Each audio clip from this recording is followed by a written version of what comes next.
Olá, queridos alunos e alunas, sejam bem-vindos a mais uma das nossas curiosidades históricas. Eu sou a professora Bárbara Lisboa, estou loira com cabelo curto, vestindo uma blusa verde e o tema da nossa curiosidade de hoje é Ku Klux Klan.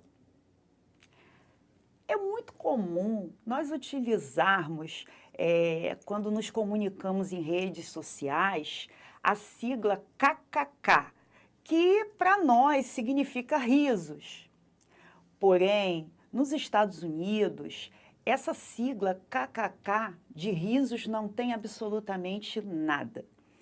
Ela significa essa organização conhecida como Ku Klux Klan, que existe desde o final do século XIX. Para início de conversa, nós temos que relembrar que no final do século XIX ocorreu a abolição da escravidão nos Estados Unidos, após a Guerra de Secessão. E, nesse sentido, acirrou os ânimos e surgiu a chamada segregação racial, que foi expressa em muitos estados dos Estados Unidos, principalmente no Sul, através da separação de espaços públicos frequentados por negros e brancos. Isso se fez no cinema, nos transportes, em localidades, em escolas, até em bairros isso aconteceu.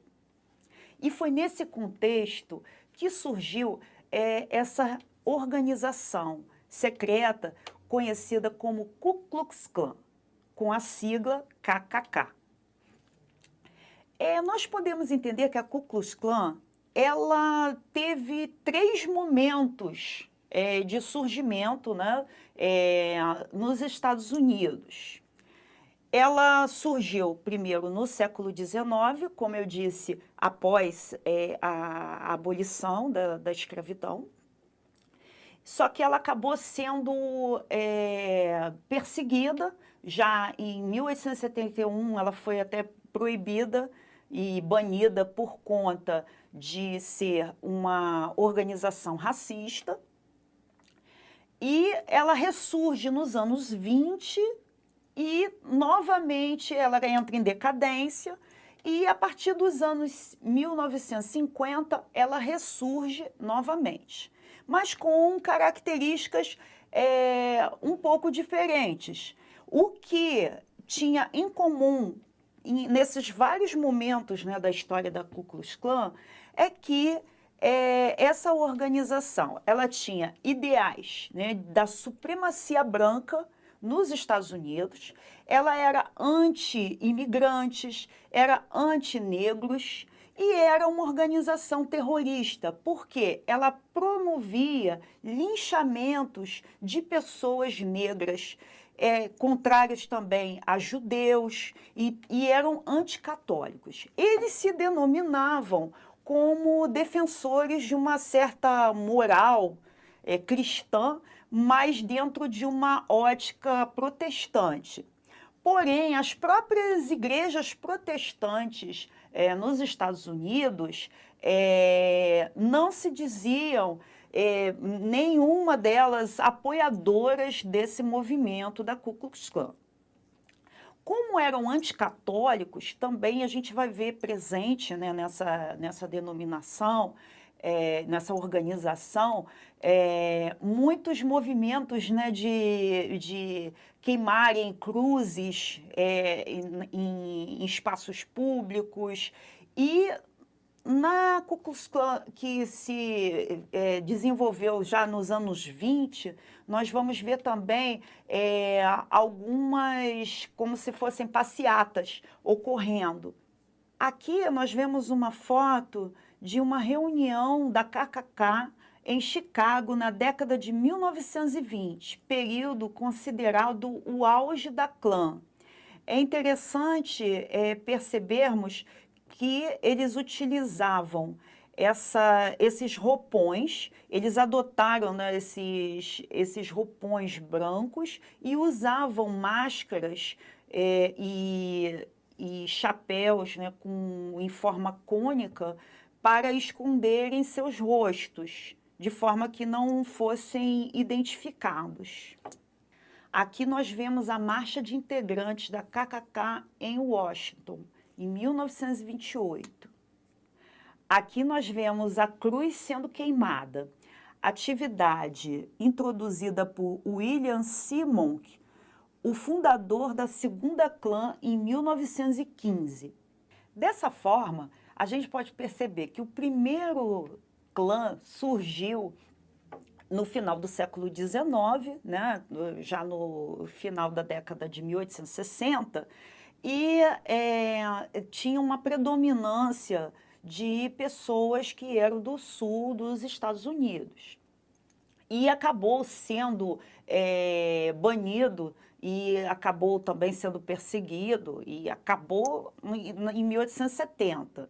Já o segundo clã, ele ressurge em 1915 e vem com uma força também desses ideais anticatólicos e antijudeus. É interessante que ocorreu até uma certa simpatia com as ideias nazistas.